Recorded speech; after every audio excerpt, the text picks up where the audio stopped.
The creation of social media can be viewed as the modern-day example of the Tower of Babel. How is it possible that a story from 2,000 years ago could have predicted the cultural division we are facing today? While the original goal of social media was to connect and unify humanity, it has in many ways continued to split the collective further, resulting in the most discordant time in modern history. This outlines an eerily similar picture to the story of Babel, in which the people build a tower to try to reach the heavens, originally all speaking one language as they embarked on this endeavor. A consequence of their overreach of power was their language becoming confused, preventing them from understanding each other and causing a division of the people across the globe. Is there a fundamental truth about our nature encoded into this ancient story that is playing out in our culture today? Could this have dire consequences if we don't understand it and heed its warning? You're watching Archetypal Wisdom. Join me in exploring the symbolic truths and mysteries of humankind. Remember to like and subscribe. Now, back to the video. Imagine for a moment that the entire ground beneath our feet is the sum total of evolution. Humans have emerged from the ground and now stand atop it, so humans walk around the ground thinking they are separate from it and beyond it. In fact, they hardly notice the ground at all, only looking outwardly toward the horizon. They are walking around so confidently, they fail to realize there is an enormous pit up ahead. If they don't recognize this in time, they will fall into the pit and be consumed by the ground again. The ground is our foundation and our roots. If we continuously only look outwards and we don't look down at the foundation we rest upon, we won't understand how to read the terrain while simultaneously progressing forward. In other words, if we don't understand our nature and hardwiring, and maintain a humility in relation to it, we are destined to fall. This seems to be a classic trait of human beings, our tendency to underestimate our limits and overreach for greater power and control. It appears across many ancient cultural narratives, such as the ancient Greek myth of Icarus who failed to heed his father's warnings and flew too close to the sun, or as mentioned earlier, the Hebrew tale of the Tower of Babel and the attempt to reach the heavens resulting in disarray. So why does this trait seem to reliably emerge within us over and over again?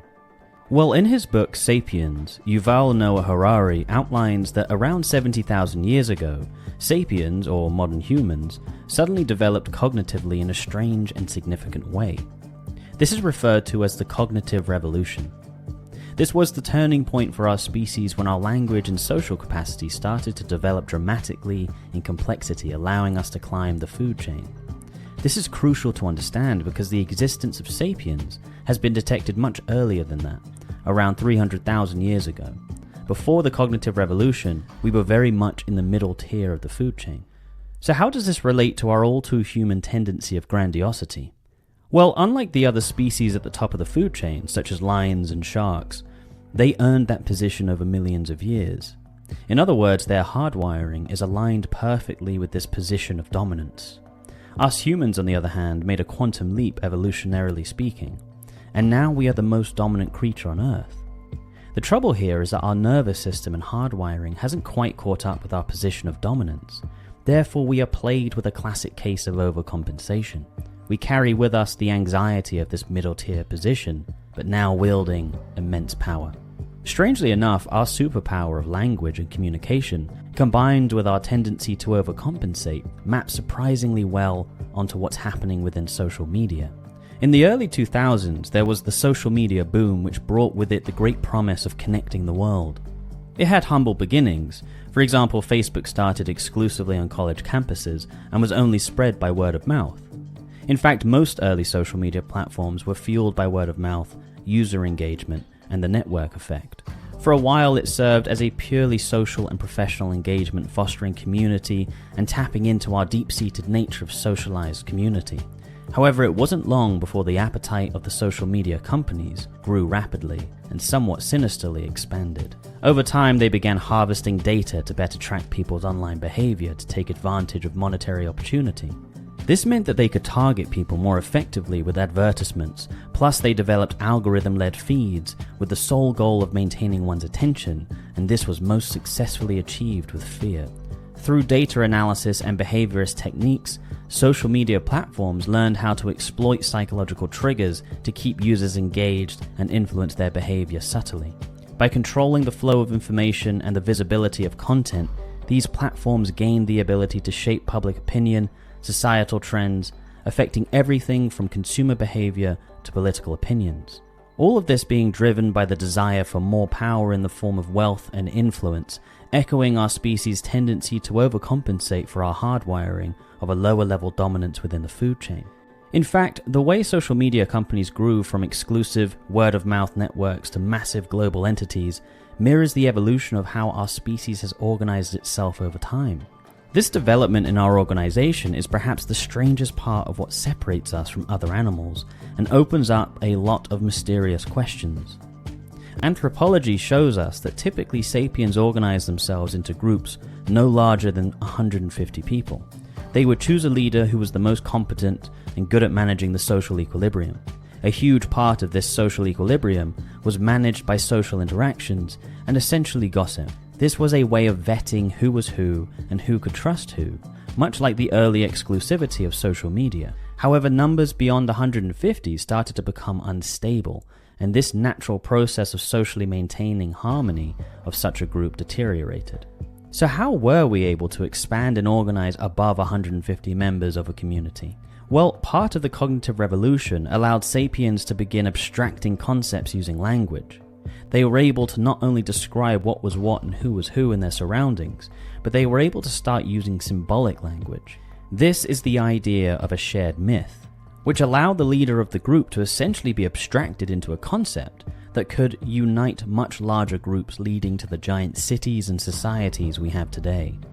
This was an ingenious development within sapiens, and is a huge part of what allowed our exponential growth and dominance within the natural world. In this case, a shared myth is not meant to convey something fictional, but rather is a representation of a metatruth, which is universal and transcends the individual. This brings us to my favorite genius, Carl Jung, and his profound observations of archetypes, which are universal, transcendent psychological patterns within the human psyche. In fact, it's this capacity within the cognitive revolution to abstract concepts where things start to get very strange and brings us back to the Bible, and more specifically, the Tower of Babel. The Bible can be understood as an ancient document of a shared myth or metatruth, which united huge numbers of people. Now, what Jung observed was that these shared myths or archetypal motifs weren't just made up, but rather they emerged from the unconscious. This brings us back to the idea of the ground we walk upon so confidently. Jung observed that these archetypal myths were universal and that they seemed to emerge from the deepest depths of the psyche, which he called the collective unconscious. The collective unconscious can be understood in essence as our stored ancestral human experience. What's so crazy about this is that this stored ancestral human experience is essentially the evolutionary ground we stand upon. While the cognitive revolution happened 70,000 years ago, the most accepted scientific theory to date is that our species developed from a common ancestor that can be traced back millions of years. Jung's observations of the unconscious are completely interwoven with our species' physiological evolution and collective experience. The collective intelligence of nature developed us over millions of years, and before the cognitive revolution, we were in harmony with this collective intelligence. We were technically where we belonged on the food chain in terms of how we had evolved. The mysterious sudden leap in the cognitive revolution was the beginning of us deviating from this evolutionary harmony. During the cognitive revolution, we became more conscious.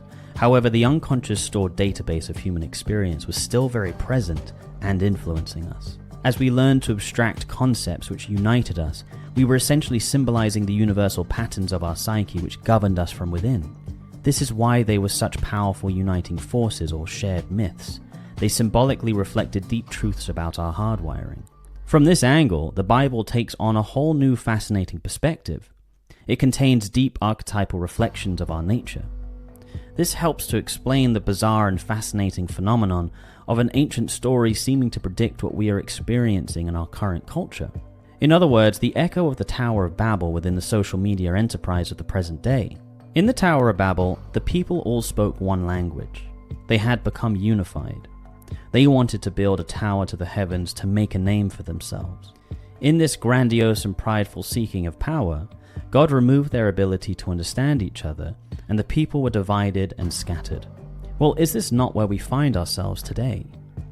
The social media industry sought to connect us all and bring us all together. In other words, speaking one global language. but their impulse to power and dominion took over. We have fear-mongering algorithms, psychological manipulation, misinformation, political influence, and the world's shared myths are at war with each other, fighting for the top position. What started as an attempt to bring us together has, due to an overreach in power, become the source which has caused the most division and inability to understand each other. This is not to say that social media hasn't produced amazing things. After all, we are technically on a social media platform right now. But if we don't pay attention to the wisdom in these archetypal motifs, we will be doomed to repeat them. The idea of God from this perspective could be understood as the collective intelligence which made us. We have the gift of self-awareness, and if we so choose, we can respect this collective intelligence and heed its warnings. The sad truth is, most people completely ignore the unconscious and barely acknowledge its existence. They shrug off dreams, which are the purest form of the unconscious, spontaneously producing a symbolic representation of what is happening within your psyche. They dismiss Freudian slips as nothing more than a humorous accident, despite the uncomfortable feeling which lingers in the room of an unspoken truth being exposed. We laugh off these revelations of the unconscious as crazy and bizarre, because they are the language of the right hemisphere of the brain, a language that we are pitifully out of touch with. In fact, Ian McGilchrist has gone to great lengths to explain the accelerated domination of the left hemisphere, particularly since the 20th century. The left hemisphere deals with details, rationalism, and categorization. However, he argues that the right hemisphere is supposed to be the one leading, as it deals with the holistic and contextual big picture of the world. It is the intuitive and creative part of the brain which translates the unconscious. The Bible was written during a time in which the right hemisphere was far more active within culture, and so the language was inherently embedded with a poetic and profound symbolism. Troublingly, there is ample evidence of people suffering when they ignore the unconscious. Jung often talked about how individuals need to integrate more of the unconscious as they develop. When an individual ignores or denies the unconscious, ironically, the person becomes more influenced by it. Perhaps the scariest of all is the fact that if an individual doesn't give the unconscious the autonomy it deserves, they tend to either experience an eruption of the unconscious, which is essentially psychosis, or they become so inflated with the unconscious that they fatally overestimate themselves, leading to disaster. We must respect the unconscious. We sit atop a vast intelligence which is ancient compared to our conscious personality. This is an unflattering truth, and we would rather ignore it. We like to think of ourselves as kings and queens, that we can do and become anything at will. But this is a convenient case of amnesia, in which we arrogantly stand atop the foundation which made us, thinking we are beyond it. Sadly, this is far from the truth. We are at the whims of the unconscious, and our best bet is to humbly recognize that and learn to integrate it and its wisdom about our nature as we progress forward. I believe this is a big part of what is being warned about in the Tower of Babel, and the archetypal motif of pride coming before the fall. So what can we do?